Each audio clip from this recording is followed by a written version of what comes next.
Já, við erum komin aftur. Það voru smá tæknilegir örðuleikar en við ætlum bara að halda boltanum rúlandi. En ég var að tala um hérna Snorra og dvergana. Þetta er ekki alveg uppvært en þeir eru sem sagt, búin að spila 3 viðureignir og sigra 2 og tapa 1. Minni mig. En þeir eru allavega búin að vinna 4 leiki samtals og tapa 2.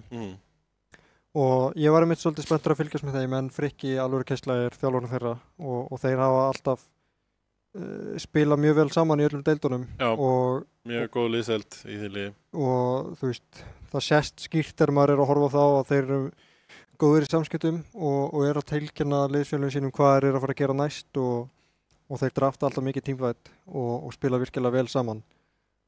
Og ég held að Frikki líka það sem Frikki nær að gera fyrir þá held ég er að hjálpa þeim að aðlaga drafti líka að leinunum og þú veist þannig að það er ekki bara þetta comeback teamfight potential hjá þeim en þeir geta líka verið með yfirhönduna og sigra teamfight þegar þeir eru með yfirhönduna og hjálpa þeim mögulega að klára leiki og svona. Já, það verðist alveg að vera cool samstarf í gangi þar sko. Ég held að hann þeir svona eru alveg að sína að þeir eru svona svolítið að kannski fylla í eðunar með það sem þeim vantaði upp á kannski drafting og svona eining útfærslur í fyrirmótum. Og já, Snorri og dvergana hafa bara spilað virkilega vel. Við getum kannski fengið að líta á riðil 2 síðan næst. En þar er einmitt Já, ég held að sé verðt að tala um liðið þitt alltaf heimska og Adam mittspilara sem hefur staðið sig vel á sérstaklega á Phoenix. Já, einmitt, það var Þannig er ekki að það var ekki allt verið góða leikir á honum en leikinu sem hann á sem eru góðir, þeir eru mjög góðir. Já, sumir vilja meina að hann hafi átt frammistöðu mótsins hingað til en það var einmitt þegar hann spilaði Phoenix á móti Skillis í leik 2 en þar fór hann alveg á kostum. Já, ekki það. Kom reiður eftir að hafa tapað leik 1. En já, mun hann fá aftur Phoenix á mótinu? Ég held ekki. Ekki svona góðan leik, eða fólk eru örugglega að fara að reyna að kontra það. Getur ekki átt svona góðan leik og búist við að fá að spila heituna aftur sko. Já, einmitt. Allavega ekki svona frímleik sko. Nei, en Kuti fekk að spila Nöku Shadow Demon dúo og fengu það strax í næsta leik. Já, en þá einmitt í game 2 í þeim leik eftir hálfleik þá ræddu við saman og ákveða að banna allána Nökuna. Einmitt. Já, þetta, þú veist, en svo sáum við menn eins og Cromwell í Kit Curry sem að, þú veist, ég held að svona flestir átt sig á að hann er Timbers og Spommer og hann fekk að spila með Timbers á móti Skillisjú og Hendaköllum líka. Hann átti góðan leik á móti Hendaköllum þó að þið töpuðum þeim leik en einmitt, hann pikka bara Timbers og inn í þó að það sé ekkert lukkið eins og góður Timbers-leikur og pikkaði hann bara og hann átti var alveg að karja leikinn. Hann átti alveg gott lein á móti, hann var að spila móti Gústi Kvó og að mínum að þið finnst mér Gústi Súlander vera besti mittspilarinn á þessu móti allan á blaði. Já. Og ástæðan fyrir því að ég segi það er líka að hann er bara svona hreinn mittspilari og spilar mitt-hedjur. Hann er ekki einhver gæði sem skiptir ról á hálfsásfresti eða eitthvað hannig, hann bara spila mitt og hann spilar Ember og Void Spirit og Co-op. Við komum með mjög solid Tyrabúl sem hann gagnast liðinans mjög vel. Og það er einmitt virkilega erfitt að banna út Gústa og hann hefur alveg átt virkilega góða leiki á Primal Beast og Co-op og þannig að það verður spennandi að fylgjast með honum líka. En já, hann Cromwell og Timber náðulega að standa í honum á mittinu þó að Gústi væri með favorable matchup. Og svona já, liðið sem er á toppnum í riðli 2, það er TSR og Hendakallanir. Já, þetta eru 2 virkilega sterk lið. Já, og þeir eru sem sagt með 5 sigra og 1 tap. Hendakallanir eru svona virðast vera smá komnir eitthvað annar level í þessu móti sko. Já. Með við seríunum sem við sáum í vikunni á móti Kit Curry til dæmis. Einmitt. Og voru þeir áttu svona basically perfect game 2 til dæmis. Það sem er bara unnu öll liðin. Já, það er virkilega bara bensikjön í bott í Já, þeim leik, sko. hittu bara timing sitt og endur bara leikinn strax. Já, en það með þessi tvölið, TSR og Hendekallinir deila toppsætinu eins og og viðurinn þeirra var einmitt 1-1. Þannig að það verður spennandi að sjá hvort að þeir muni bara vinna restina af leikjum sínum eða hvort að eitt lið muni falla á eftir hinnu. Það er einmitt, það eru Skillis og Axel Avengers eru á botninum, þurfa að fara að rífa sig í gang eitthvað, liðið mitt til að eiga sens á einhverju upper bracket runni. Ég veit ekki hvort það sé ennþá inn í spilunum en það getur verið ef þeir standa sig vel í restina af riðlinum. Já, einmitt. Já, svo eru nokkri í miðinni að Mím-klúbburinn, Kitty Curry og já, Alltaf heimskir basically í miðinni. Alltaf heimskir já, þeir númer 3 eða hvað? Jú, Alltaf heimskir í 3. seti sko og það vantar inn viðureignan sem var áðan. Kitty Curry á móti Mím-klúbburinn. Mím-klúbburinn sem sagt með 1-1 ofar, eða þú veist. Já, eru með 2 stig og Kitty Curry eru með 3 stig. Já, einmitt. En viðureignan sem eru eftir, þú veist, til dæmis Alltaf heimskir á móti Kitty Curry, hún er eftir, Alltaf heimskir á móti Hendekallinir, hún er eftir og svona Axel Avengers á töluvert að leikjum eftir líka, þeir eru bara búin með 2 viðureignir. Einmitt. Og já, en það er alveg munur að þetta shiftist eitthvað í þessum liðli, sko, og ég held að svona aðal storyline sé hvort að, já, basically, þú veist, ná svona Mím-klúbburinn og Skillis og að rífa sig í gang, sko, og svo einmitt hversu langt komast Kitty Curry og Alltaf heimskir sérstaklega móti TSR og Endakollinum, þú veist. Þetta verður svolítið svona það sem ég er að sjá úr þessum riðleikunin. Já, einmitt. Eins og burtsér frá liðin mínu. Já.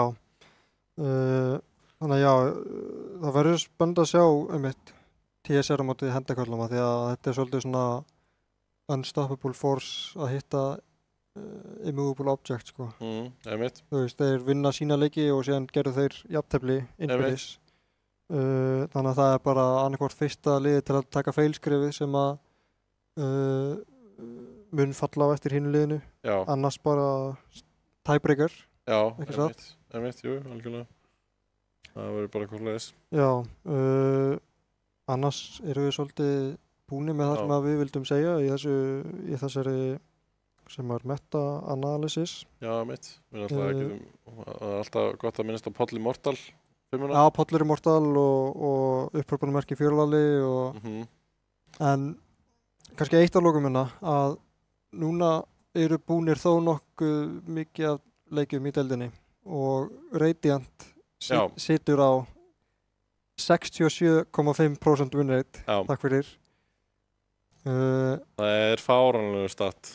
Já, það er svolítið klikkað með að við að ætlunin sé náttúrulega að þetta sé svona 50-50 og í gegnum árin í Dota minni með að Radiant sé með svona 54-5% win rate sem sagt bara frá 2013 eða 12. Já. Þannig að já, Radiant 67,5% win rate í deildinni hjá okkur. Og ég veit eiginlega ekki hvað veldur.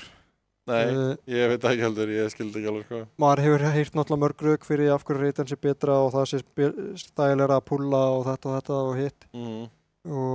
Og kannski að Rósin sé Radiant meira á 20. Svo er passið buff í junglunum eitthvað sem maður skilur ekki alveg. Og síðan það sem maður hefur heyrt svona bestu spilarinn á landinu segja þessi náttúrulega hreyfing að færa músina eða færa myndaðalur svona upp og til hægri einhvern veginn að það sé einhvers svona náttúrulega hreyfing að fara upp frekar og niður. Þannig að já. Þetta er ansi gróft vinnur samt fyrir 67,5% sko. og maður hefur alveg séð í leikjum að sum liði sem að vinna cointosið, þau velja bara Radiant frekar en að ákveða first eða second pick og það er líka, þú veist, picking með þetta verðist vera þróast út í það að það er ekki, þú veist, leikin er ekki að vinnast á einhverju sjúku lastpicki sem að, þú veist, sem að countera allt, þú veist, það er miklu frekar bara svona, liðin er að byggja mjög hægt upp einhver line-up og þú veist, 18. og seinasta pickið er ekki, þú veist, það er engin svona gotcha picks sem var, þú veist, það er engin Huskar, það er engin Brútmaður. Þetta er þú veist, liðin virðist eiginlega frekar, sko, já, þetta er miklu jafnara í picking phase-unni Ég er sem sammála, mér heldur en það hefur verið í fyrri mótum sko. og ég held líka sko svona að í sögunni hefur verið sterkara að fá second pick en núna virðist first pick vera með yfirhunduna einhvern veginn yfir second pick Já. og allan ástæðan fyrir því að mér finnst það er að ef að það eru tvö lið sem er að keppast einhver ákveðna hitju sem mjög sterk að þá þarf first pick lið að láta hitlið ákveða hvort þeir eru alltaf að eða banni í að banna þessi hitju og geta þá ekki pikkað hana sjálfur eða hvort þeir eru alltaf að hleypa henni í gegn og sér líka það að þú velur hitjuna þína sem first pick þú tekur hana og sér velur hitlið 2 hitjur og þá getur þú svarað því og það er svona klassist fyrir second pick þá að velja allavega af eina af þessum 2 hitjum sé eitthvað svona flex pick og core en það situr á samt alveg í aðeins erfiðari stöðu að þú veist second pick þarf að ákveða 3 pick út frá 2 pickum. Já, það þarf að ákveða líka fyrirfram hvað er alltaf að gera við draftið sitt. Þeir þarf basically að sína eitthvað legin. Já, á meðan að first pick getur meira svona hafa aðeins meiri tíma áður en þeir sína hvað planið það er. Já. Og geta adjusta samkvæmt því þó að sé náttúrulega ekki alltaf gott bara að adjusta og maður þarf alltaf að vera með sitt eigið plan, já, en það er auðvöldar fyrir first pick að ákveða hvor leiðina er alltaf að velja með planið sitt sko. En já, annars held ég að við séum bara búnir með hennar þátt og vonandi að þið hafi notið vel að horfa. Vonandi gagnast þetta eitthvað. Já. Þessi metagreining. Og bara áhugavert að sjá líka deildina í tölum. Já, við erum mjög spenntir fyrir restina af mótinu og sjá hvernig þetta þróast og hvað skemmtileg trend að koma upp og svona hvað fólk er að fara að pikka núna í seinni helmingnum. Já. Og ég held að liðið sem að getur, þú veist, það er alltaf þetta er bara svona trend í competitive Dota að, þú veist, liðið sem getur krakkað metagamið er liðið sem að kemst lengst í mótinu. Þú veist, þegar þú ert einu liðið sem spila tætundur og tvendur besta hetjan og þú fattar það fyrst, það er svo ógeðslega mikil advantage. Ég veit. Þannig að ég er spenntur að sjá hver eru mestu nördanir með þetta í þessum pikkum sko. Já, allan að eins og lítur út fyrir að vera kuti en þeir hafa spilað nökufjarka og það er alveg mest uník hér á búið sko. Já, og þeir verðast vera algjör svona meta nördar en eru jáfnframt góður spilarar og geta hafa sínt líka, þeir geta spila bara sín comfort picks. En já, annars verður bara spennandi að sjá hvernig næsti patch mun hafa áhrif á deildina. Við sáum náttúrulega í síðustu kraftfélaga deild að það var patch 2 dögum fyrir úrslit og 1 degi fyrir undanúrslit. Skipin er ekki alveg að hjálpa okkur í skipulaginu. Nei, hann var ekki að vinna með því en það hristi alls upp líka í þá einmitt bara dutti fasit inn og var það ekki? Jú, var það ekki fasitbreytingarnar? Þannig að lið voru bara að hringja sín veika í vinnuna til að analysa og spila og plana. En já, ég held að við getum bara fara að segja takk fyrir okkur. Já. Góður leikur og skemmtilegt að spila metagaminn. Já, og ef einhverju vilja skoða þessa statsa fyrir sjálf og sig þá geta farið inn á Strats. Já, alltaf stats fyrir dildinni er inn á Strats. Mjög gaman að kíkja á það. stratz.com og síðan bara searcha fyrir litlu kraftfélagsdeildinni eða fara inn á Dotabuff og searcha þar en Strats býður upp á svona skemmtilegri tölur. Já, ég veit. Og ef þið vilja horfa líka á einhvern ákveðin leik þá eru við með ticket inn í Dota þannig að þú getur farið í Watch og velur Tournament og velur Amateur og velur Europe skrolla smá niður og sér litlu kraftfélagsdeildina og getur valið hvaða seríu sem er og horft á hvaða replay sem er. Ég veit. Þannig að já, takk í dag. Takk fyrir okkur.